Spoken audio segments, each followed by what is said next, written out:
All right, I think we can get started. So, first of all, welcome everybody to episode 2 of Funding Stories, which is a series where founders of deep tech companies tell the story of how their startup got funded. Funding Stories is hosted by Eagle Point Funding, the world's premier grant consultancy. At Eagle Point, we help deep tech startups who want to raise capital without losing any equity by tapping into a $30 billion annual resource, the United States Federal R&D Funding Program. In episode 2, we are delighted, excited to have Eric Kish, the CEO of Nanoramic Laboratories. Hi, Eric. Hi, nice to meet you. Nanoramic Laboratories specializes in energy storage technology and material solutions based on nanocarbons. If you look into Crunchbase, you'll see that Nanoramic has raised a total of $38.6 million in funding over 10 rounds.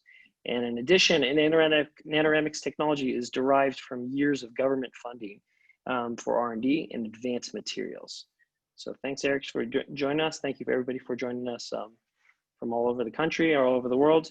What we're going to do is we're going to interview Eric, and Eric's going to share with us some pearls of wisdom, some stories, and we're going to learn about the story behind him and Nanoramic getting funded. So thanks, Eric, for joining us. Yeah. Thank you for having me. Okay, let's start with the questions.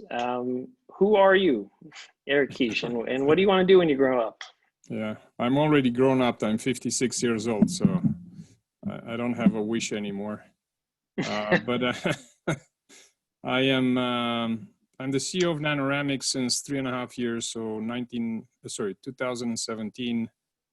Before that, I was CEO of other 11 companies. I've been CEO in total for the last 25 years.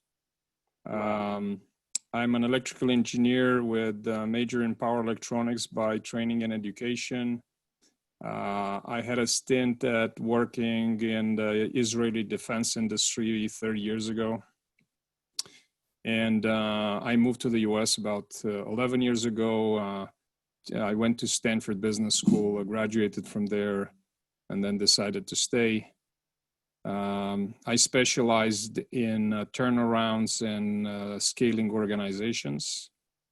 Nanoramic is a typical example of a company that developed some amazing technology, and then they needed the capability to take it to market. So that's what I specialize in. Very cool. So you've been CEO for 2.5 decades, right? 2.5 decades. Did you ever think when you were a little boy that you want to be a CEO of a tech company when you grow up? First of all, I grew up in communism. There was no such thing as CEO.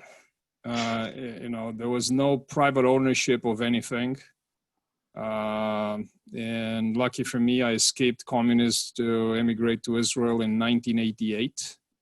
But to be honest with you, I never put up with the communist system, and I always wanted to run something private. Capitalism was the dream of the day.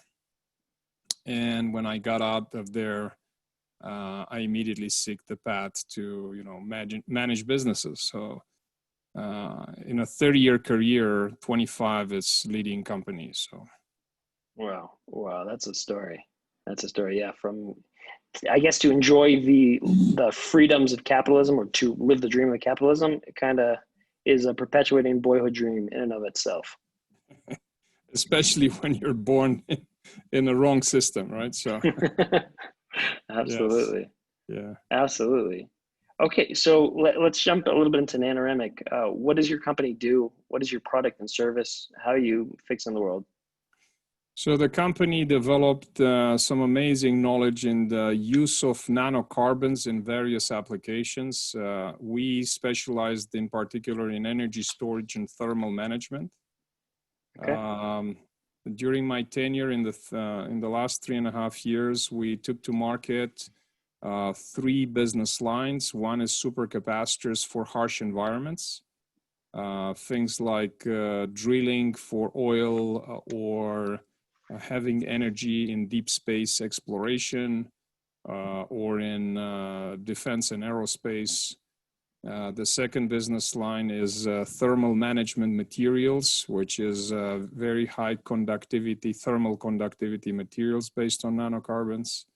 And the third one, and the most recent one, is lithium-ion battery technology based on nanocarbons. Very cool. And what's internally, what's your ratio to engineers to, let's say, a business team? Out of 50 people, I think we have 35 PhDs in senior electrochemistry or electrical engineers.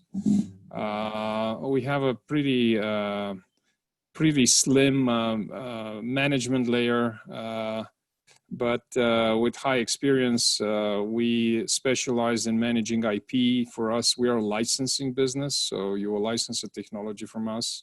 So we have like 3 full-time patent lawyers on staff. Wow.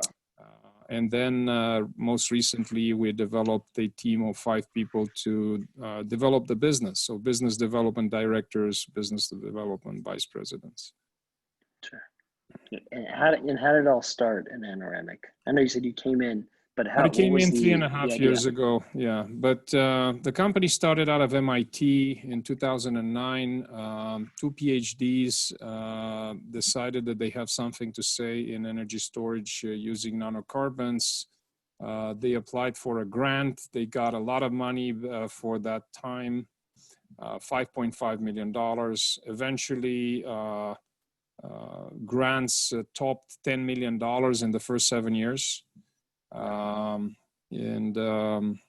with this money, they developed the fundamentals of the technologies we use today. When I came in, the technologies were pretty mature. My job was to package them, take them to large markets, and that's what we did. Amazing, amazing. And what were the biggest challenges to your company along the way? What are the biggest challenges today? Well, one of the biggest challenges for a company like ours, especially hardware, is to raise funding. Mm-hmm. You cannot do what we do with 2 guys and a dog in a garage. You need, real equipment. You need real facilities. You need highly trained PhDs or senior engineers, and it takes a long time to actually get it right. So it's not unusual to have tens of millions of hundreds of millions of dollars to be able to get this technology to full market adoption. Mm-hmm. And of course, raising money poses a big challenge for founders and for, in our case, everybody is a shareholder, management and employees. That's really interesting. And of course, we are wary of dilution because we have to raise these big amounts of money. And grants were a very nice way of funding this research. I restarted, with your help, of course, last year, the effort to seek funding from the government. And I think we're living in a period where the US government is very interested in energy storage in general and the competitiveness of the United States in this sector. So we've seen a lot of grants coming our way this way. And we dedicated resources for it. And of course, we hired you guys to guide us and prepare applications, etc. So this is a big challenge. Funding is a big challenge. Okay. Let's talk about the people, the who you said they all own stake in the company. Who are the people in your team? So we're about 50 people, but by default, if you become an employee of the company, by default, you become a shareholder, and not only a shareholder, but an educated one. We make efforts to educate people to act like active shareholders, to understand the implications and the responsibilities of being a shareholder, and also the potential upside you can have and in our case, our technology is so disruptive that it wouldn't be an unusual ask to have this company exit for more than $1 billion in the next 3 years. which means Wow. that the upside can be very substantial. We actually did the math, I think, once, and our receptionist at $1 billion would have walked away with about $300,000 in cash. Okay. Amazing. Yeah. Amazing. And they need to understand that. They need to understand what is the upside. And Wow. Wow. That's a really interesting model. I'm interested to see other companies taking on similar models to that.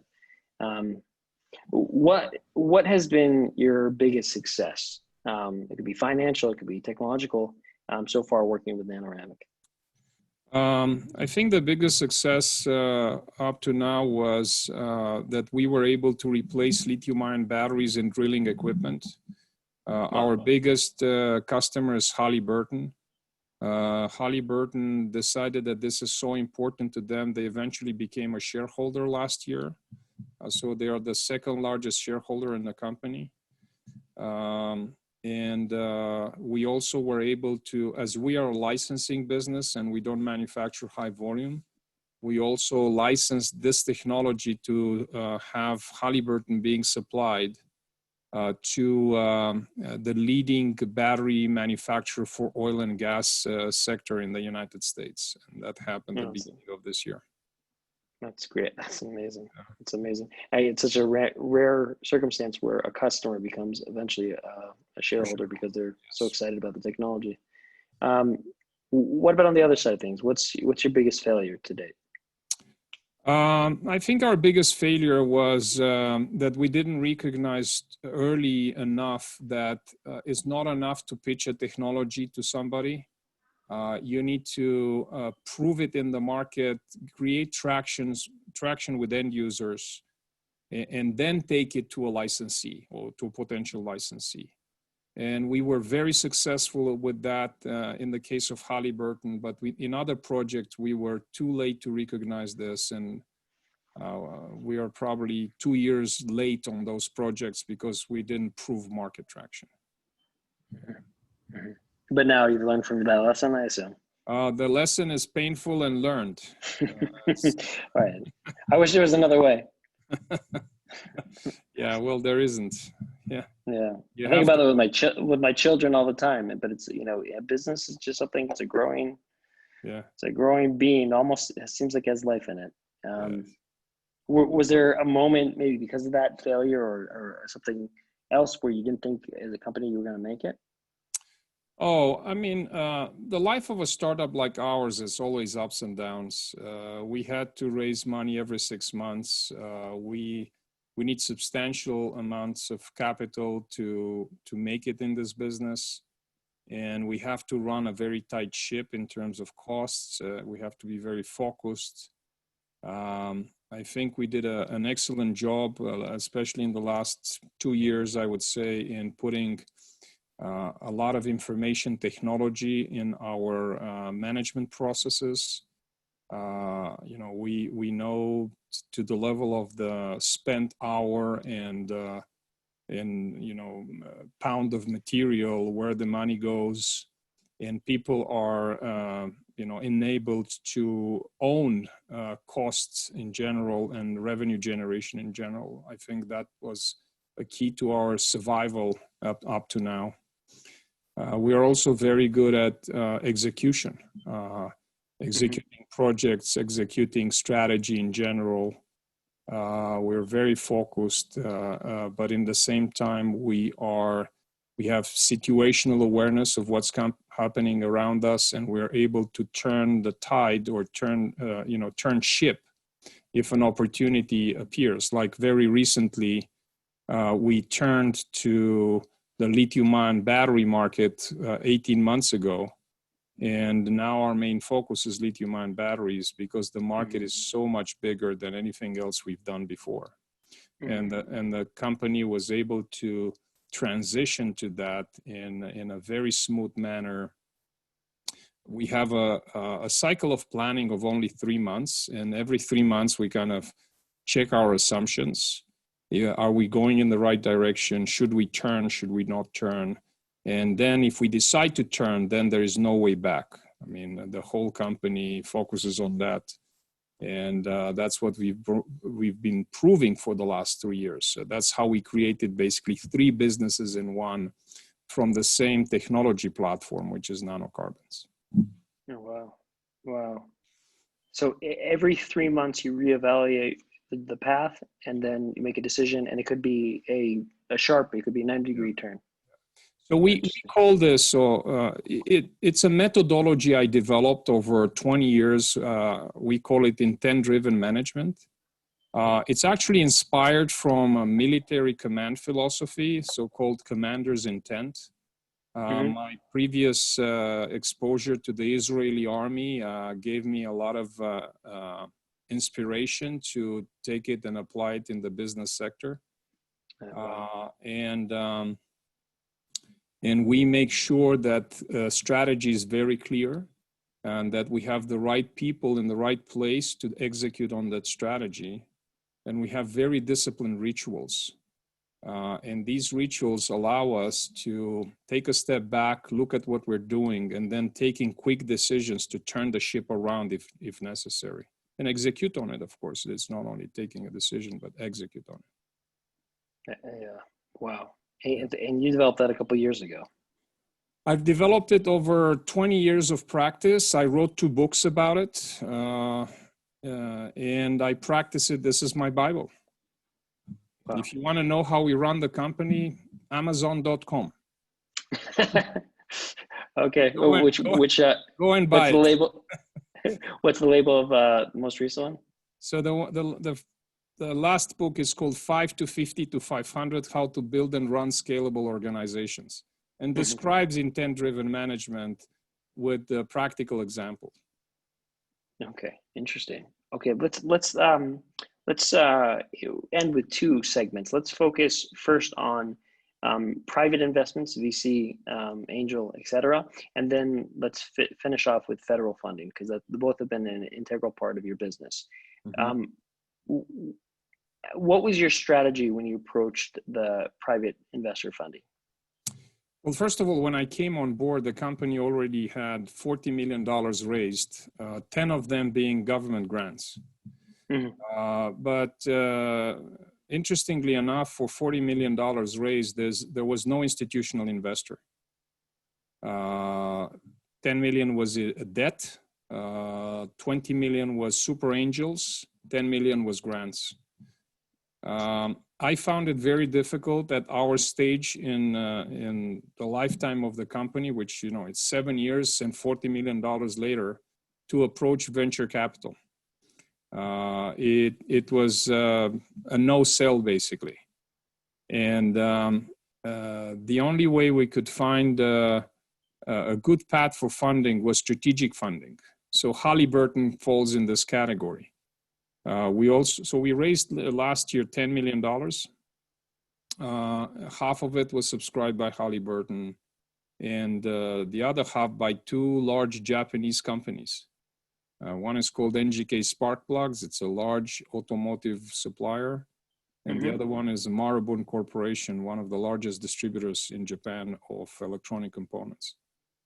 And we had an alignment in strategy with these people. So now we are going and raising money from larger institutional investors, but now we have revenue. 3.5 years ago, we had no revenue. We were pre-revenue.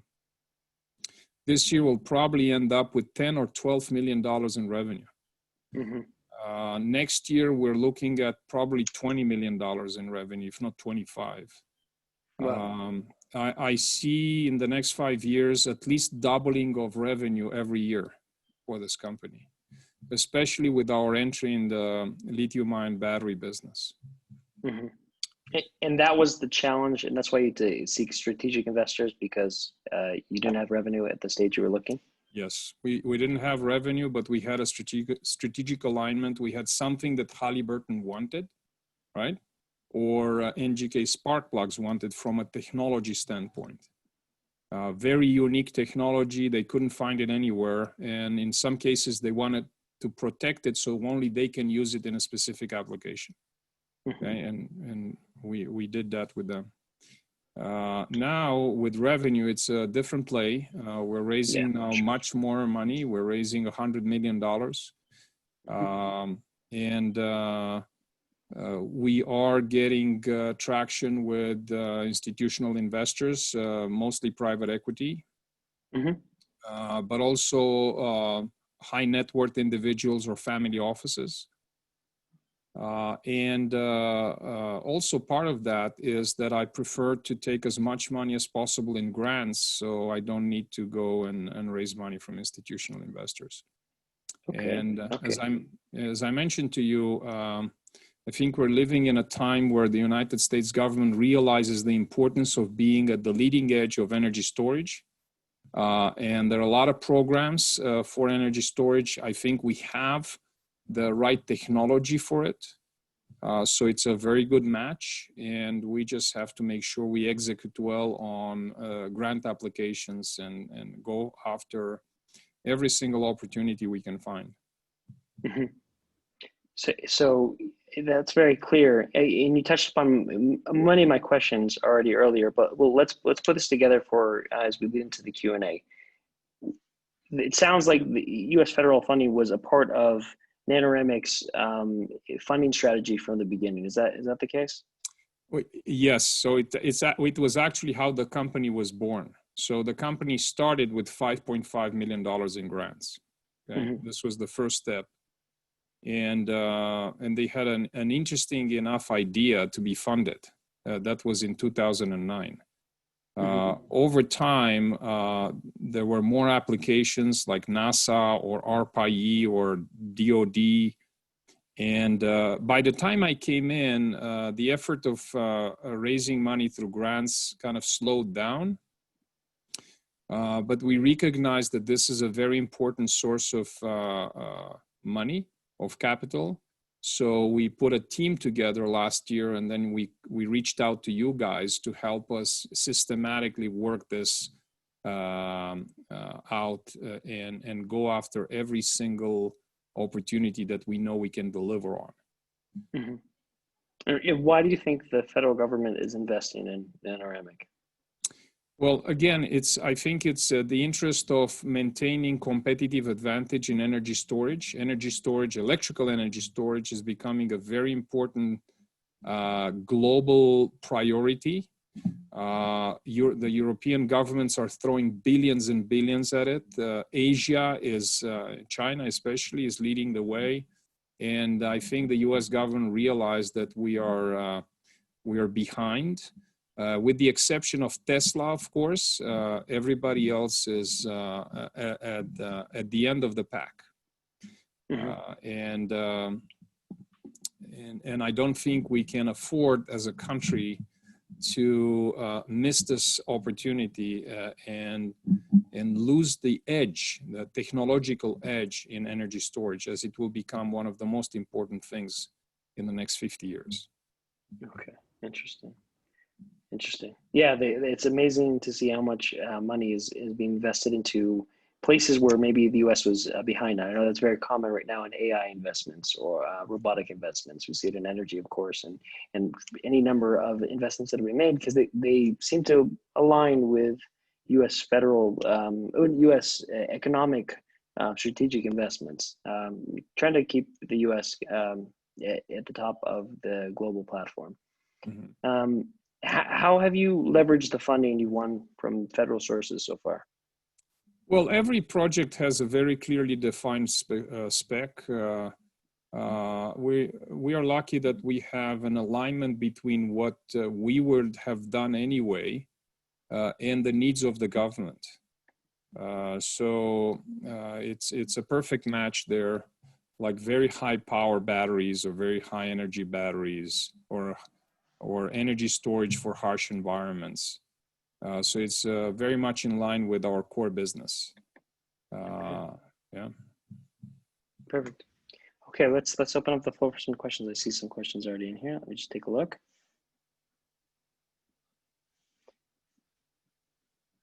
All right, so one of the questions here is interesting. What types of conversations do you have with potential employees that may have never taken the leap of faith necessary to work in a startup? Interesting. Well, again, we're not exactly a startup, right? So we are, we've been around for 10 years. We have revenue. We have very solid technology. I would say in some cases, very mature technology. But we do understand that people want to work for us mainly for the journey. We have an entire website dedicated to people that want to work for us. It's called work@nanoramic.com.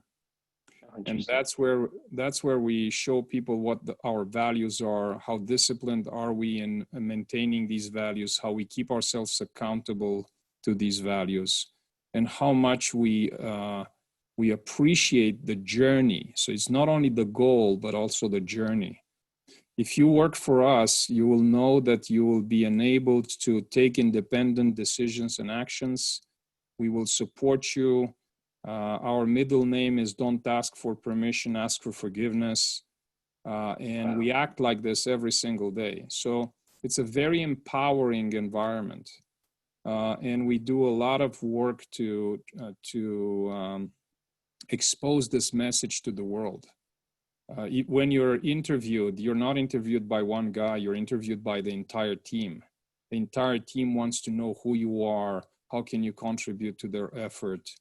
And basically they vote on people that they want to accept in the team. So very, very strong culture. We also want to look for people that, you know, maybe by some standards are less valued. We believe in diamonds in the rough. We believe in people that if you create the right environment for them, they will excel. So sometimes we get, you know, lower cost engineers that actually are super stars in the future, and we can recognize that. Okay. Mm-hmm. So that's our conversation with new hires. You're not joining a company, you're joining a journey, and you should enjoy that journey. And eventually at the end of that journey should also be some financial, financial bonus or something, an upside. Mm-hmm. What is some steps that somebody who's looking to raise funding that you would recommend them taking? Let's say a startup with good, solid technology and development on its way, looking for customers. What are some steps that they can take to go about getting funded? I will tell somebody that wants to raise funding that it's a full-time job. We actually have an entire department dedicated to it. It's called corporate development, and we have 3 people in it. And there is a lot of legwork, and there is a lot of presentations, virtual or physical road shows, especially when you're raising tens of thousands of dollars. But it is a full-time job. And unfortunately, you cannot delegate this. Everybody wants to see the CEO. Everybody wants to see the senior management. And in the meantime, by the way, you need to run a company. Okay? So you need to balance these 2 priorities, but it's a lot of work. And I wouldn't say it's fun. But I've done this all my life. I think I know how to do it. I balance, life and work in a way that it's sustainable. But when you go and fundraise, including grants, there is a lot of work. Eventually, if you get the money, it's rewarding. But during fundraise, it can be depressing, right? You have to have stamina, and you have to have faith that you'll land eventually the money. Amazing. Thank you for that. Let's end on a fun one. What's a technology that it doesn't exist today that you would love to see integration? Forget about financial elements of it. What's a technology you'd like the world to see? I'm not sure about what I want to see. I think I'm at the end of my career. What I want is to be on a beach reading books or writing books. So I would leave this to my kids. I have a 29-year-old, my oldest, I think the future belongs to him. I kind of did my job, and whatever technology comes to fruition, I'll just enjoy it. Amazing, amazing. Just Eric Kish from Nanoramic Laboratories. So happy to have you here with us and to share with us your journey, your story. Can you just give us the title of your most recent book, if anybody wants to learn from your? The most recent book is 5 to 50 to 500, How to Build and Run Scalable Organizations. And the previous book is called Everyday Turnaround. How do you turn around the company one day at a time? Amazing, amazing.